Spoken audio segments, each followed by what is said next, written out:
नमस्कार, हेलो दोस्तों। First of all कैसे हो आप सब। मेरे भगवान की कृपा से मैं भी सही हूँ और आप सब भी सब अच्छे होंगे।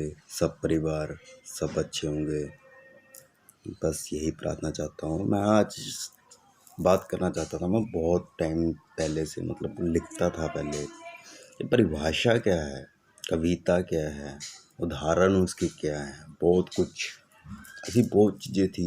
फिर रास्ता भटक के बात करने का, कभी फिर लिखने का मन नहीं किया, कविताएं या फिर कोई भी पोइट्री शायरी मन नहीं किया।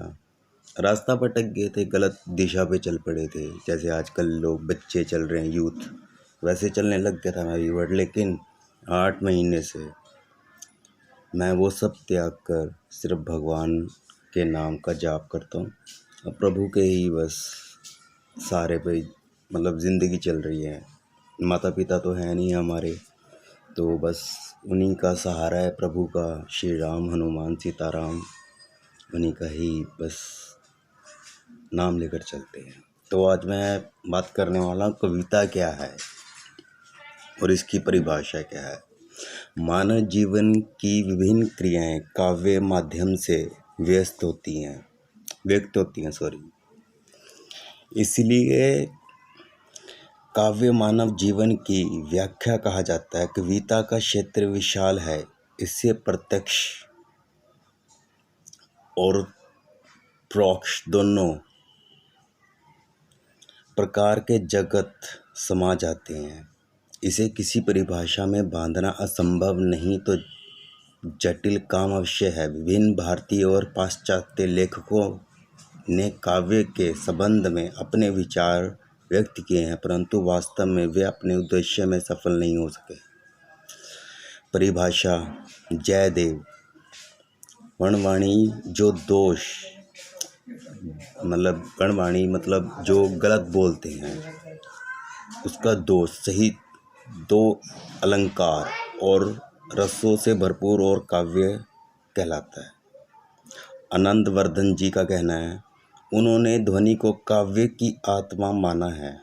महावीर प्रसाद द्विवेदी जी, इनके अनुसार सादगी, असलियत, जोर जो तीनों कविताओं में हो तो वह श्रेष्ठ कविता है, परंतु अधिकतर अच्छी कविता में एक गुण की कमी पाई जाती है। श्याम सुंदर दास जी, किसी पुस्तक को हम काव्य या साहित्य की उपाधि तभी दे सकते हैं जब जो कुछ उसमें लिखा गया है वह कला के उद्देश्य से पूर्ति करता हो।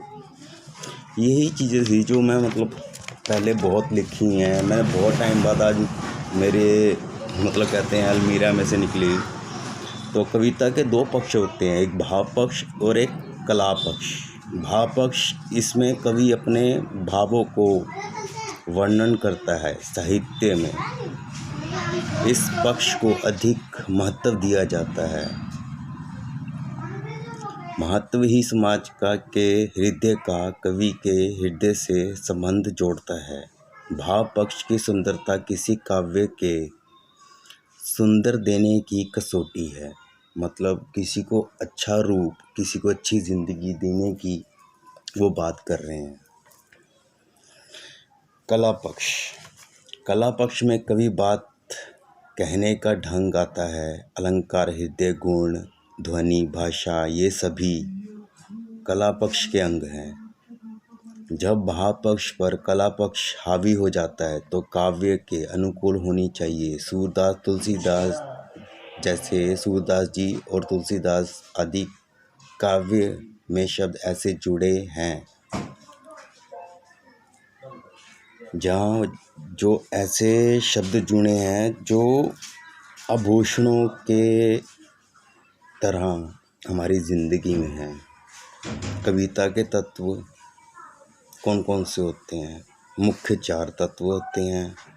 भाव तत्व, शुद्धि तत्व, शैली तत्व, कल्पना तत्व, बुद्धि तत्व, बुद्धि विचार तत्व। भाव तत्व कविता का प्राण है। इसके अभाव से कोई भी रचना संभव है। भावों में तीव्रता का मूल होना चाहिए। तेज भाव ही हृदय स्पर्शी और प्रभावशाली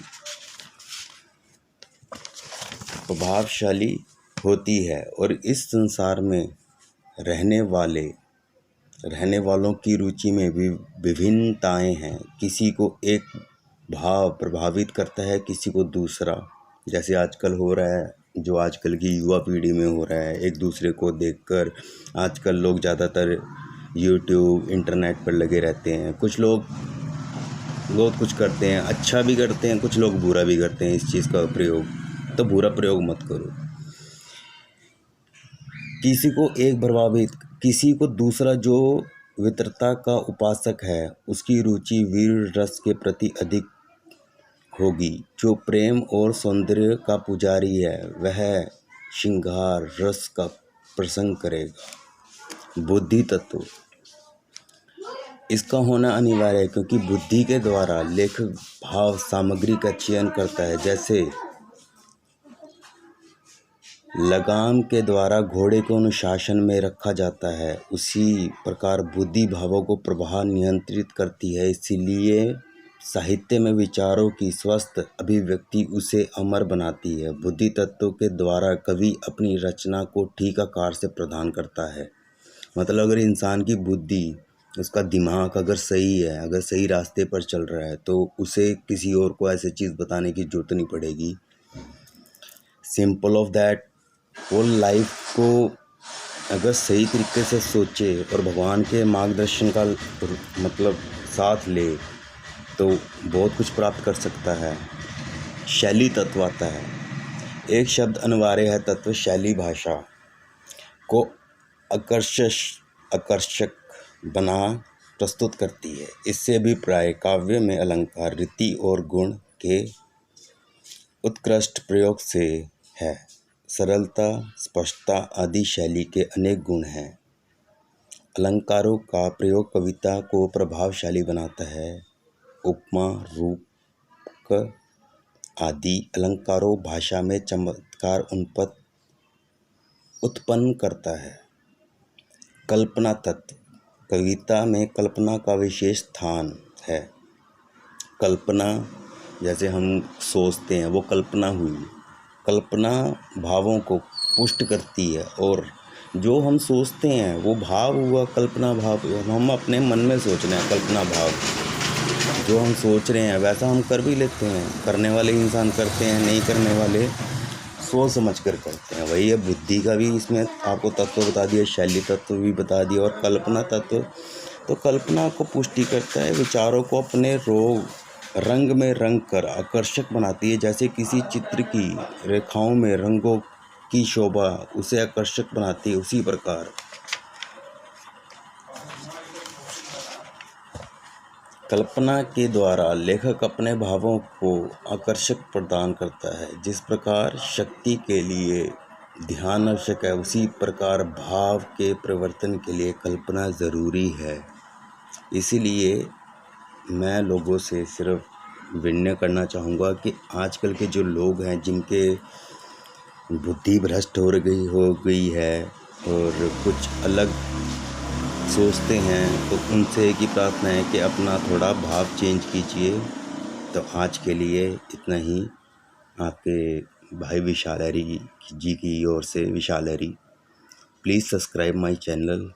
प्लीज़ शेयर, ज़्यादा से ज़्यादा शेयर करें, कमेंट करें, लाइक करें और सब्सक्राइब मेरा चैनल करें, ताकि मैं आपको ऐसी अच्छी ही कहानी और उनके कारण बताता जाऊं। नमस्कार, जय सीताराम, राधे राधे।